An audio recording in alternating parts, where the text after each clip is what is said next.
Well, Nick, let's just begin by reflecting on the playoffs. A first round that was special for your team, a difficult challenge in round number 2. What did you see overall? It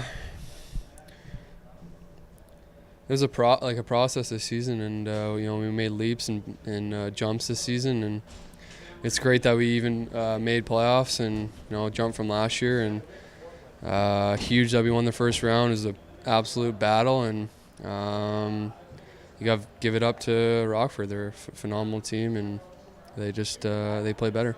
You know, it's interesting. Before the playoffs, we talked about your experience in Portland, how much you love those types of hockey games and being in that environment. And you looked like you were comfortable again, jumping right in and getting that battle level way up and the intensity. And I wondered about the work you guys were able to do as a team going into Grand Rapids after losing 5-1 in Game 2.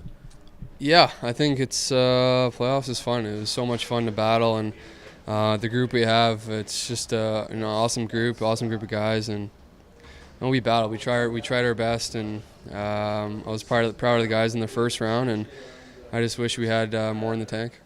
How would you describe this season for the team with some of the great runs you went on as a group and some of the challenges in the second half of the year? I think the best word was just fun. It was just pleasure to come to the rink every morning. The characters in the room were just unbelievable.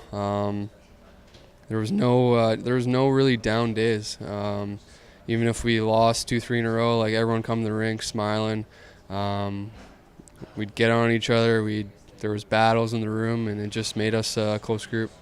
Why was it that way? Was the personality mix just right as far as the leaders and some of the younger guys? I think we had every type of personality in the room, and I think when you have that, it brings everyone together.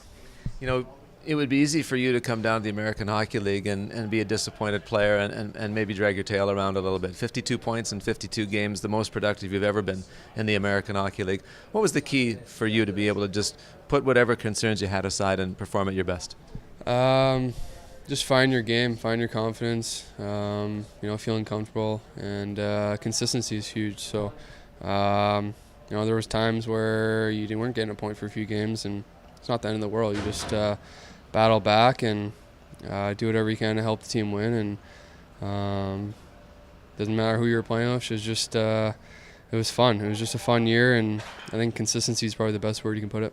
Is that the biggest difference for you in terms of where you've gotten to as your time as a pro has moved along?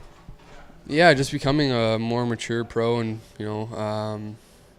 finding more of a full game, I'd say, for a skill guy. So I'm happy with how the year went, and I'm excited to get some rest and regroup and recharge, and see what happens. Topic that everybody is talking about here today, Darren Kramer announcing his retirement from the game after 6 years, 3 years in this organization. What does the experience of playing with Darren Kramer mean to you? It's kind of hard to put in words. I told him last night we were together, and he's probably one of the best teammates I've ever played with. And I'm not talking about on the ice. I'm just talking about in the room, and what he provided for us, and the type of character he is, and his beliefs, and just his whole outlook on life is. I've learned so much this year, and I know whatever he does in Peace River, Alberta, he's going to be fine, and I'm just proud of him and proud of what he's done for us. And it's hard to keep this one short because there's so many good things to say, but probably one of the best people I've ever met.